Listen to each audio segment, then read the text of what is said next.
Nah, di sini adalah informasi utamanya, informasi intinya. Pertanyaannya, apa sih Pingo itu? Mungkin bagi Anda yang baru mendengar Pingo, cukup asing buat Anda, maka Anda lebih fokus untuk mendengarkan informasi saat ini. Pingo adalah sebuah aplikasi yang sangat-sangat mudah dijalankan untuk siapapun, baik Anda gaptek maupun sudah pernah punya pengalaman online atau pernah jualan di sosial media, toko online dan lain sebagainya. Yang kedua adalah Pingo ini adalah sebuah solusi kebutuhan hidup yang dimana kebutuhan-kebutuhan yang kita inginkan akan terwakilkan di sini, tersolusikan di sini, cocok untuk Anda, siapapun Anda, tanpa batasan usia, baik Anda sudah usia lanjut maupun masih anak-anak usia pelajar.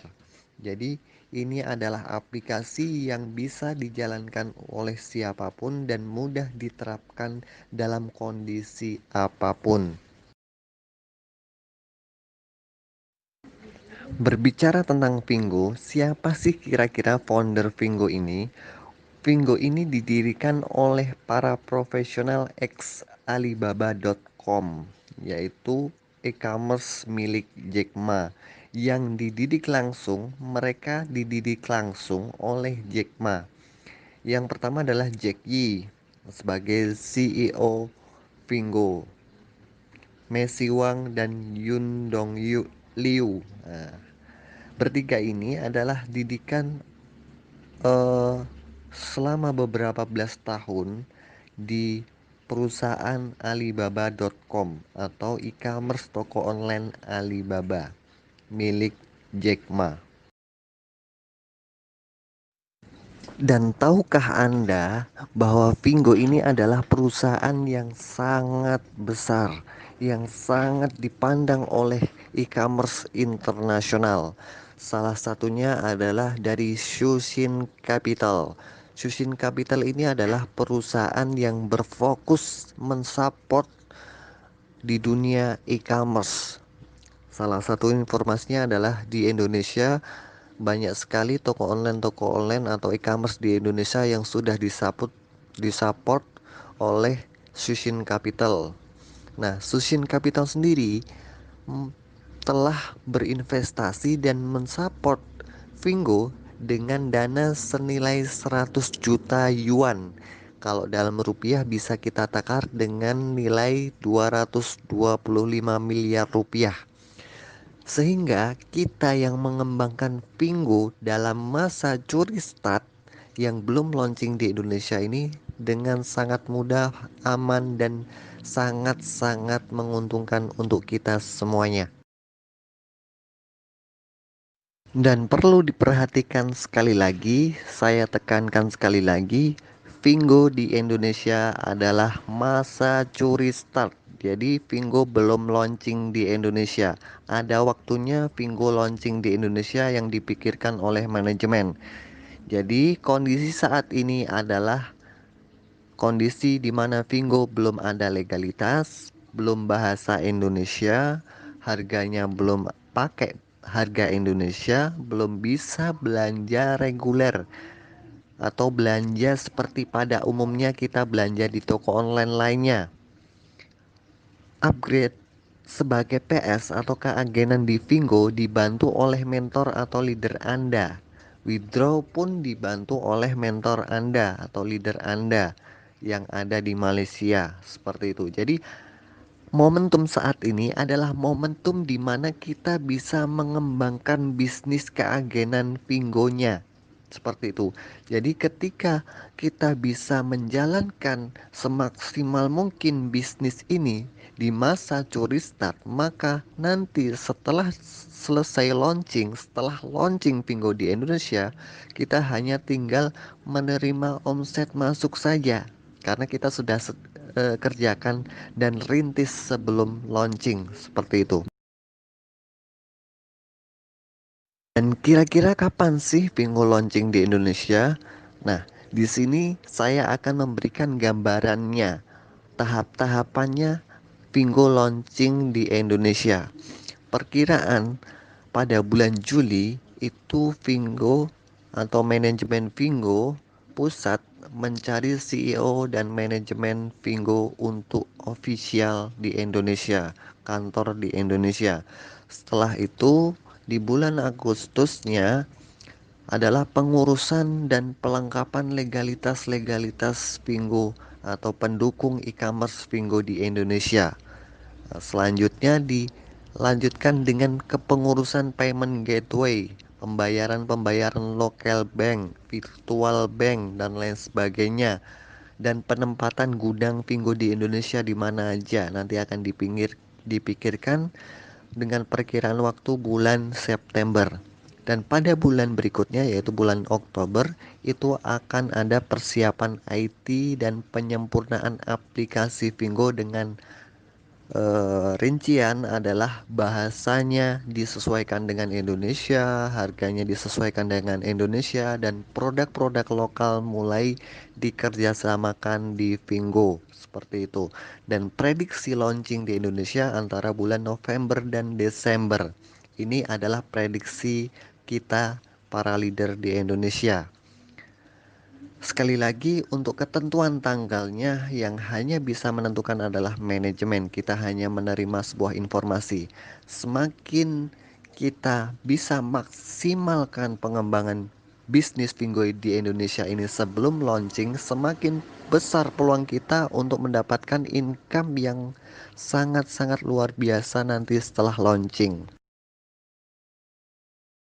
Pada sesi kali ini, saya akan menjelaskan mengapa sih harga Vingo, produk-produk yang ada di Vingo ini jauh lebih murah dan mayoritas barang-barang yang dijual di Vingo ini lebih murah. Bukan semuanya murah, tapi mayoritas lebih murah.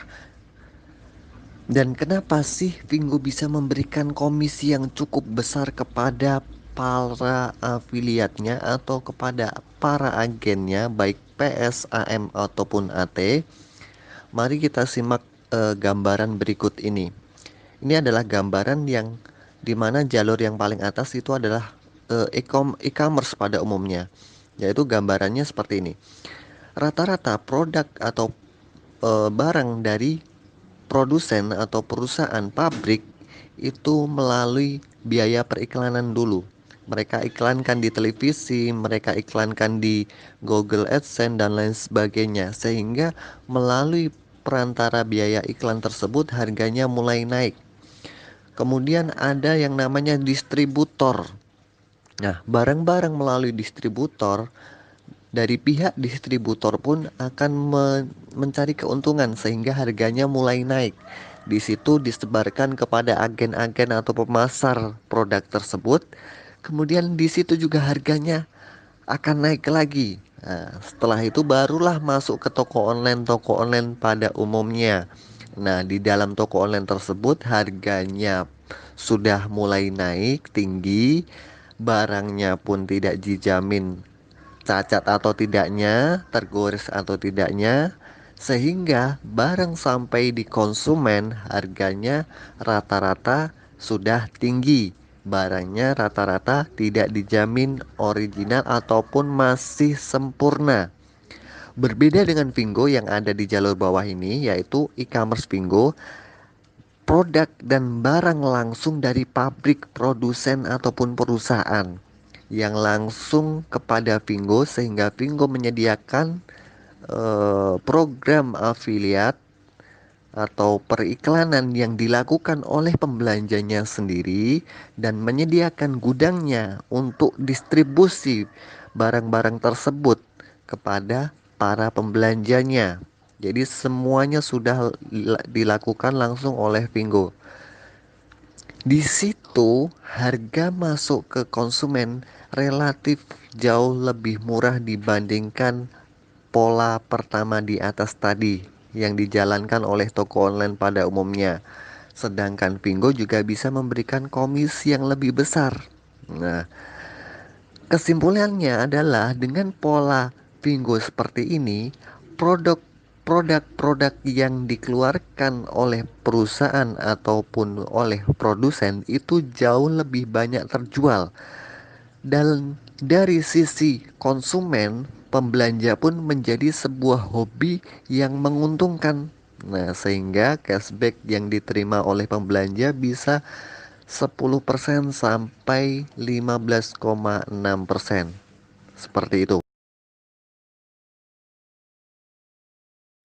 Ini adalah contoh kerjasama antar perusahaan, yaitu produsen kepada Vingo, pemroduksi sebuah barang kepada Vingo. Ketika Anda memiliki produk-produk yang layak dijual di Vingo dengan produk buatan pribadi, silahkan nanti dikerjasamakan di Vingo setelah launching di Indonesia. Ini salah satunya kita contohkan Oppo, yaitu perusahaan handphone, teknologi handphone yang sudah kita kenal, yang banyak kita gunakan di kalangan masyarakat.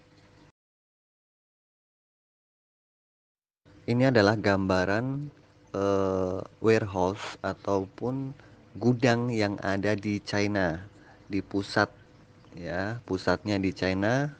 Berikut penampakannya bisa Anda lihat. Dan ini adalah penampakan atau tampilan dari sekilas gudang yang ada di Malaysia, yang saat ini Indonesia menginduk di Malaysia. Jadi barang-barang hadiahnya ataupun gift packnya kita ambil langsung dari Malaysia untuk perwakilan yang pertama kali launching di Asia Tenggara, yaitu Malaysia.